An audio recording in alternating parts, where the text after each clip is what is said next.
কক্সবাজারে ঘুরতে ঘুরতে আর কি বাকি আছে? কিছুই বাকি নেই। এবার একটু যাই নদীর মাঝে থেকে সব দেখে আসি। লাবণী, সুগন্ধা, কলাতলি এগুলো যদি সাগরের মাঝখান থেকে বোটে বসে বসে উপভোগ করা যায়, খারাপ কোথায়? অনেক অনেক ভালো, মানে বেশ ভালো। আমাদের আছে স্বপ্ন তীর। এটা আসলে ছোট একটা বাড়ি বলবো না বোট বলবো আমি নিজেও জানি না, তবে অনেক সুন্দর।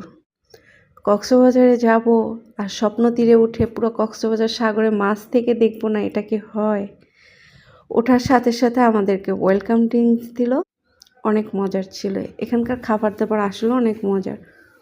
সফট একটা গান বাজতেছিল, সাদা সাদা কালা কালা। তো যাই হোক, আমি অত গান টান পারি না ভাই, শুনতে খুব ভালোবাসি। অনেক ভাইয়ারা আপুরা ছিল, তাদেরকে দেখে অনেক ভালো লাগতেছিল। আমার বেবিটার একটু জ্বর ঠান্ডা ছিল, যার কারণে আমার মুডটা একটু আপসেট ছিল। তো যখন দেখলাম যে আমার বাচ্চা অনেক মজা করতেছে, আসলে তখন আমার কাছেও ভালো লাগতেছিল। কিন্তু তখন তো আমরা মহেশখালী চলে গেছি, আর মহেশখালী যেয়ে দেখার মতন আমি তেমন কিছু পাইনি। তবে হ্যাঁ, ট্যুরটা অনেক মজার ছিল।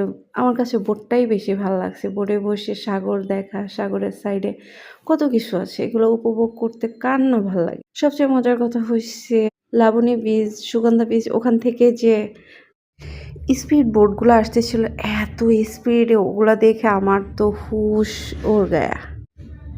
আমি কিছুক্ষণের জন্য মাঝে মাঝে দম আটকায় রাখতাম যে আল্লাহ কি যেন হয়, আল্লাহ মাফ করুক, সব ঠিক আছে। তারাও অনেক মজা নিছে, তা আমি ভয়ে ভয়ে আমিও মজা পাইছি। আমরা এখান থেকে আবার ছোট বোটে যাব মহেশখালী, পরে ওখানে যে ওখান থেকে অটো নিয়ে 5টা স্পট করে আমরা চলে আসবো লাঞ্চের জন্য।